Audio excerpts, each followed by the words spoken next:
All right, let's talk about harmonic motion. The most obvious example of harmonic motion is a spring hanging on a weight. And if you think about it, if you lift it up and let it go, it just bounces up and down. It cycles between a maximum and a minimum. We're going to ignore friction, which is what causes it to eventually stop. But this actually, think about it, it goes up, it comes down, it goes up, it comes down, it goes up. And if you're ignoring the friction, this really looks like a trig function. So, what we're going to do is we're going to define a couple spots and we're going to say that um, at rest, the spring has a position of 0. That the maximum stretched position down here, if I drag the spring down and stretch the spring out as far as it will go, is a position of 5. And we're going to say that at time 0, we let this go. So we pull it all the way down to 5, we let it go. And when it bounces up, when it reaches the top of its travel, we're going to say that this is a position of -5. So notice we're defining down as positive, up as negative.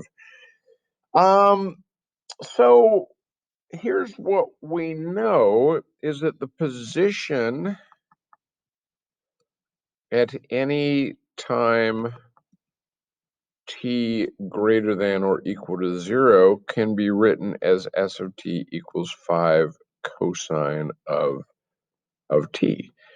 And, if you need a little convincing, we think about what we've got here. Well, at time 0, it's at a maximum, and then it's going to travel down, and at some time, it's going to be at a minimum, and it's going to travel back up and go to the maximum. So because it's starting at a maximum extension, we use cosine for this one. So here's what we want to do. We want to find the velocity at time t. Well, we know that the velocity is equal to the derivative of position. We know that the constant multiplier rule says we can just leave the 5 out front, and the derivative of cosine is negative sine. So the velocity at any time t will be -5 sine of t. And let's think about that. When I'm at time 0, uh, down here, my weight's not moving. It has reached the bottom and it's going to stop and change direction. When I am headed upwards, so why don't we go ahead and do this one in red? I'm headed upwards, which is a negative velocity. And then when am I going to reach 0 velocity again? Well, I'm going to reach 0 velocity again when I get up to here, because it's going to come all the way up to the top and stop so that it can go all the way back down again. And now I'm going down, which is a positive velocity. And notice that we have a nice negative sine curve here with an amplitude of 5. So let's talk about acceleration very briefly. What do we know? We know that acceleration is the derivative of velocity. So we've got the -5, which is the constant, and the derivative of sine is cosine. And so again, the acceleration, if I think about where I am at time 0, I'm going to have a negative acceleration. Well, why do I have a negative acceleration? Because the tension on the spring is forcing it in an upward direction. So my acceleration is upwards when I'm right here. And then as it progresses, when I get up to here, the spring is compressed and now it's forcing it back down again. And so here's my maximum positive acceleration. That spring is all the way compressed, and then of course comes back down and cycles through.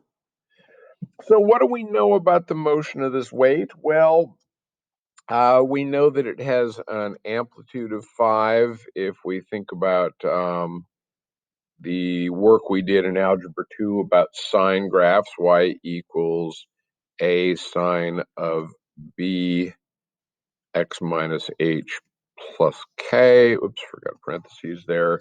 We have an amplitude of 5, half of the distance from the very top to the very bottom.